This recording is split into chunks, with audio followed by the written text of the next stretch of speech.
Hey everybody, I'm so glad you could join us for this month's class pack at Good Dirt. We're going to be doing a lot of nice forms that will show off the exciting firing techniques we're going to do at the end of the month. Those include Abvara firing and Sager firing. And don't worry, we'll get into what those all entail. But I want to start you out just getting some pieces made. We need to get them made and bone dry so that we can apply a terra sigillata and burnish. And again, if you're not familiar with those terms, don't worry, we'll get to that. But right now, we want to talk about what we're making. So all these forms really are about the exterior surface. Nothing much happens on the inside. So I think that bottles with a lot of nice rounded surface, narrow bottom, narrow top, this is an ideal form for our alternative firings this month. So I'm going to teach you how to make this, and then I also want to introduce the idea that maybe we can make it not round. So this is a Jeff Pickett from a long time ago, and I love the little detail he put into the neck here and the way he accentuated that detail with these cute little handles. And this is also not round, it's been squished. So it just makes for a really interesting form. I think we'll try to probably trim the foot a little bit rounder so that it has a little better chance of surviving our special firing. But without further ado, I'm going to get to it and show you how to make these forms. All right, I've got 2 or 3 pounds of clay. The exact amount isn't important at all.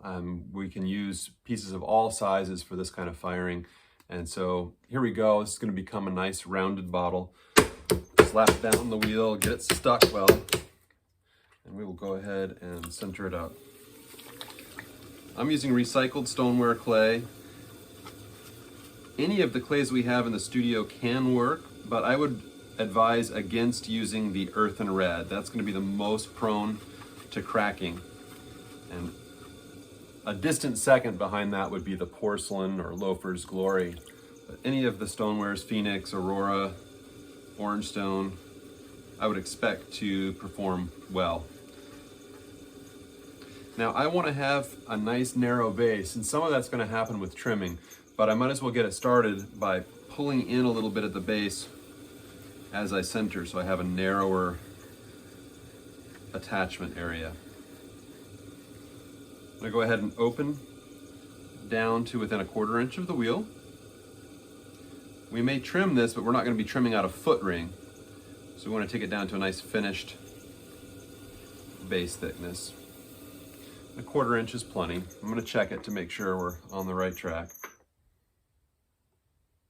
And that's just about perfect.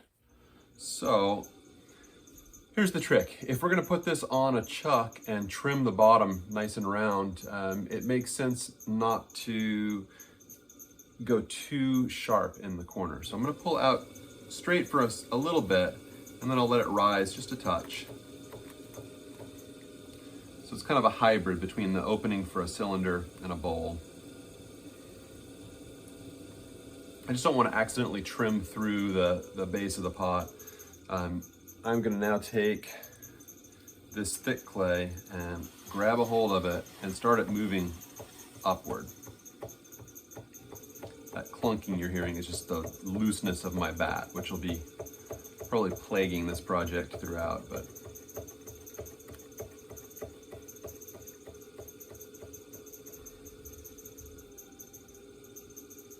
consolidating the rim. So I'm really going ahead and bringing this up like a cylinder. I'm going to leave plenty of material up at the top because I'm going to need to be able to close it back down. And I want to get rid of a lot of this weight down at the bottom. Go ahead and bring it up, get a lot of that clay up into a nice wall, and then slowly releasing at the rim and going ahead and consolidating that top each time. All right, third pull, I want to go ahead and do anything else I'm going to do down at the bottom. And I can start putting a little bit of belly into this bottom section. Stretching it out a little bit. Don't want to go crazy just yet. And then I'm going to go ahead and get the water out while it's nice and open at the top.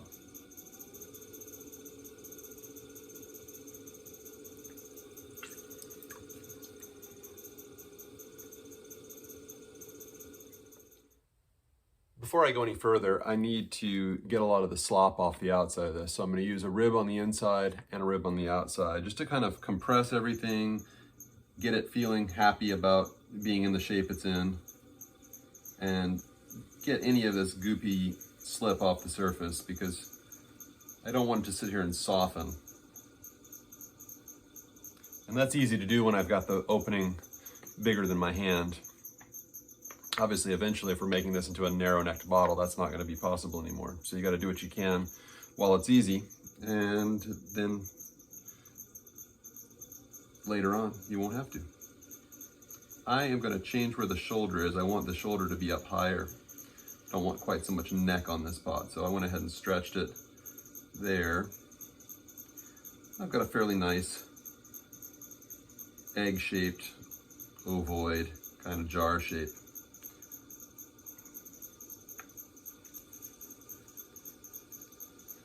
Before I stretch anything out more, I want to go ahead and take my wood knife and trim off the excess at the bottom. I may decide in the end that I don't need to flip this over onto a chuck. Sometimes that's determined by my laziness, but a lot of times I can do a nice enough job with the old wood knife that I don't have to take the extra step of throwing a chuck and inverting the pot and trimming it. So I don't want to potentially weaken the base, so I won't go crazy with the wood knife, but I'm going to just go ahead and cut off that little flare of clay and just remove that excess.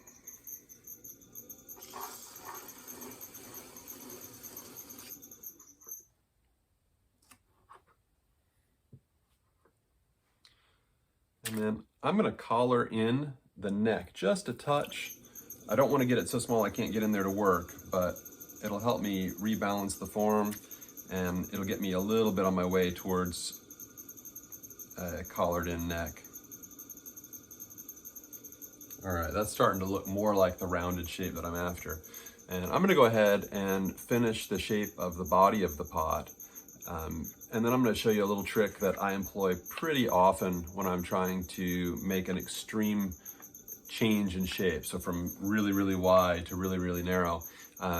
It's nice to go ahead and just stiffen the base of the pot. And I like to use the propane torch, soldering torch, but you can use a heat gun, you can use a hair dryer. The advantage I see of the propane torch is that it focuses the heat where you want it, and you're not just blowing hot air over the whole piece. So let me go ahead and kind of refine the shape. Might have gotten a little bit overzealous with my collaring. It's going to have to open back up. Now I'm through.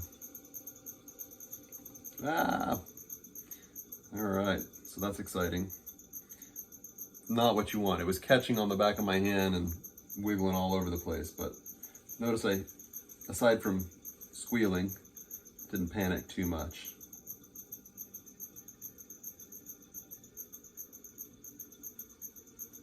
So clearly that neck needs to be opened up a little bit more, and I need to wet my hand.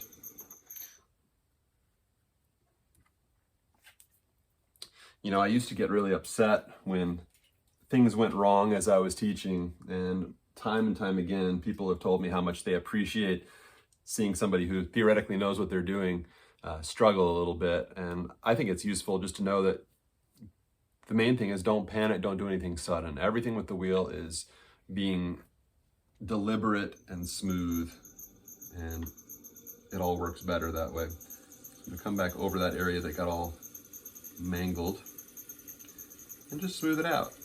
You know, it made for a strange alteration of the shape, but it really didn't change the way the clay was distributed. And that's the important thing. Round this up a little bit more. Go back over that area that was problematic.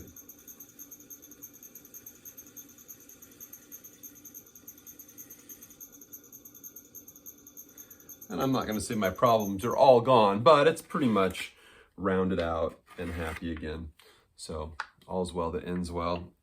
I want to just take a second. This is where getting down where you can see what you're doing is helpful. I've got kind of a flat shape down in the bottom that I don't love. I'm going to make sure that the back of my hand is a little bit wet. And I'm going to get in there and just work on improving the shape of that curve.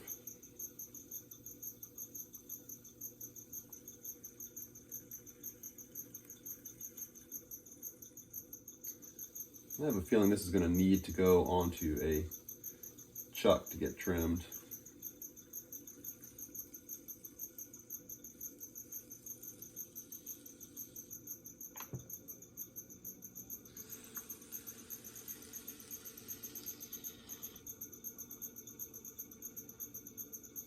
All right, at this point, you just get out of there and get a torch on this thing because it's getting really, really extended and honestly farther than I really intended. I just had to stretch it in order to sort out my problems with the fact that my hand caught on the inside. So I'm going to dry my hands and grab my torch, which is handily right behind me, and spend a little time drying out this wall.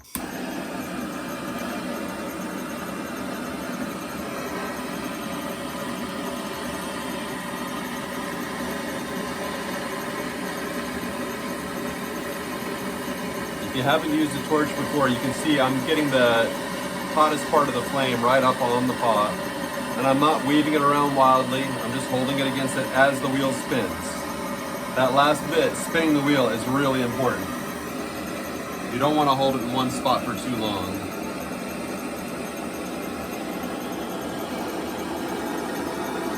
I've left a little bit of water on my bat, and that's a good thing. If there's water on the bat, I can't melt the bat.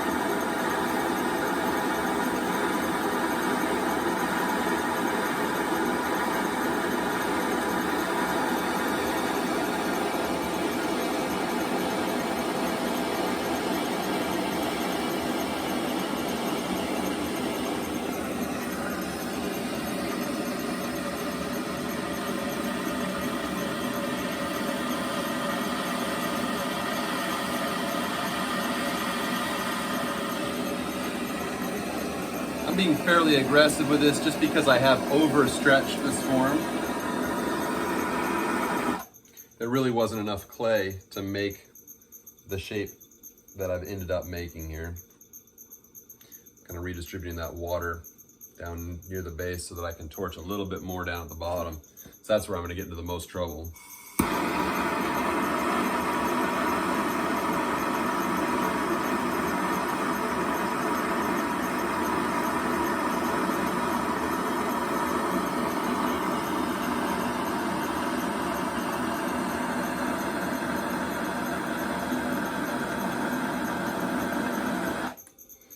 All right, so tons of steam coming off of it. I don't know if you can tell on the camera, but I can see a lot of steam, which is water leaving my pot, which is what I need. I need this thing to stiffen up down to the base, and then I'll be able to re-wet this area up at the top and go ahead and collar it in. Now, it's very possible that as I'm shooting this video, the bottom is just gonna get wobbly and collapse. And if it does, I'll just whack another ball of clay on there and pick up where I left off with maybe a slightly less extended form. A lot of people make the mistake of jumping in, they torch, and then they just immediately start working. And it's not the heat that's stiffening the pot directly, it's the fact that the water is evaporating. So if you don't give it a chance for all that steam to clear, come off the pot, it hasn't actually done its job of stiffening. So I'll just give it a second to spin and stiffen. Now that steam is dying down a little bit. It's still coming out of the inside pretty well, so that's good news. I'm gonna take the damp sponge and just lightly wet that top collar that's gonna get collared in. And wet my fingers. And I'm gonna get around this thing and start drawing the neck inward. I want to be really careful not to press down and not to let my fingers run dry.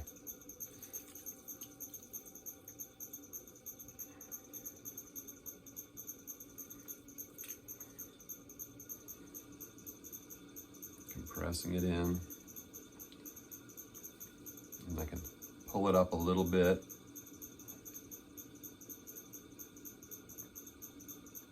And I can definitely feel it trying to do bad things in the base there, so I'm taking my time.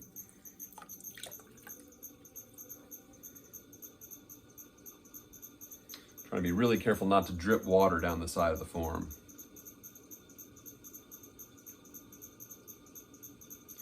Now, obviously, if you're doing this at home, you don't have to get this thing really, really narrow.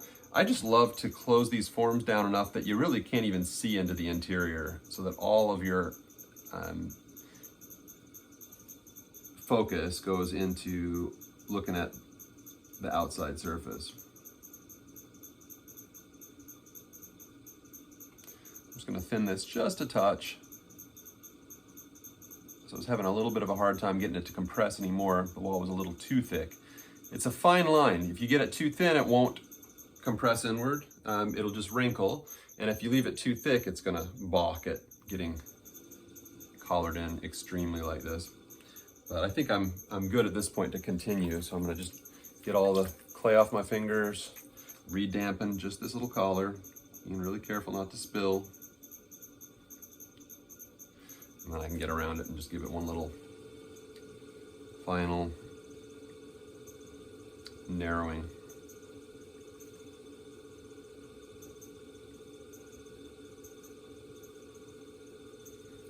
Narrowing a little, recompressing, thinning it out a little bit, narrowing some more. I'm almost certainly going to need to trim that top level if I want a level top.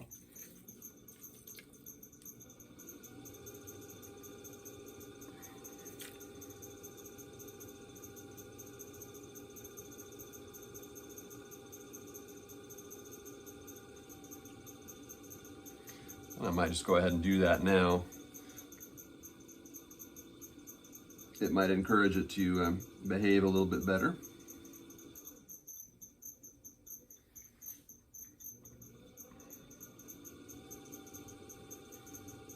There we go. I taught with a guy out in Arizona for a year named Jeff Perkins, and I don't know if he's still actively making ceramics, but every day at the beginning of the school day, he would throw a big tall cylinder, and given that it was Arizona, it didn't take very long for pots to dry. So he would come in between each of his classes and give the pot just a little stretch. And by the end of the day, he would have a piece that was narrow at the bottom like this and just a pencil size opening at the top. But he would have expanded it out into a sort of beach ball sized orb. And then he would raku fire them, and they were really cool. He used like a copper matte raku glaze. And I think he mostly used pine needles as his reduction medium. And it was it's really interesting. They got all the little linear marks from the pine needles and really showed off the roundness of the form. Try to go over this one last time with the rib and try to eliminate that gooey part and a little bit of the wobble. I'm gonna have a little hard time here because I've got a concavity right about there, and the only way really for me to get in there and support it, I don't think my finger's long enough. I'm gonna give it a try. Let's go in there and won't quite do it. So get in there with a throwing stick.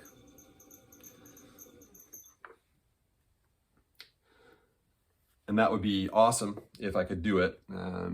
I've got a throwing stick here that I made years ago, and sometimes you can get it down in the hole and sort of work around the corner, but I don't know that this one actually would do the job.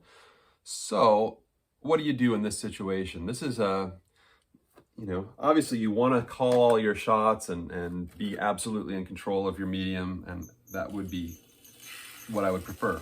But I also know that this pot can be nice. It's just I know that little feature there is going to bug me if I just leave it and have it look like a fault. So what can I do? I'm thinking this might be a situation where we go, maybe that could actually be a feature that we emphasize and put a little texture.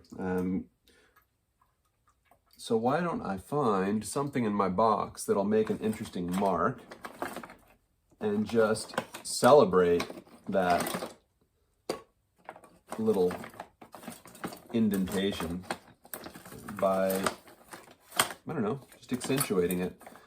I'm looking in here, I have it's kind of a wood knife with a toothed end on the back of it. And if I don't find that, I might use this broken little piece of finger jointed wood. You know, you just never know when these things are going to come in handy. So I hold on to a lot of random objects that don't immediately indicate what they're going to be good for, but sometime down the road, they'll end up being a texture tool. I actually found the one that I was looking for. So that is the texture on the end. Make sure there's no clay in those little grooves. And I'm gonna finish with the chamois a little bit on that neck first, and then I'm gonna go in and just turn that little obnoxious indentation into decoration. Some would argue I'm setting a bad example here, but I don't think so. I think sometimes being open to the possibilities of a pot and not getting so hung up on your intent is a good approach. It's playful, it's freeing. And who are we trying to impress? We just want to make it so we like it. All right, so I'm just going to very carefully spin the wheel and center it over my future decorative band, and then just touch it down and lift it back off.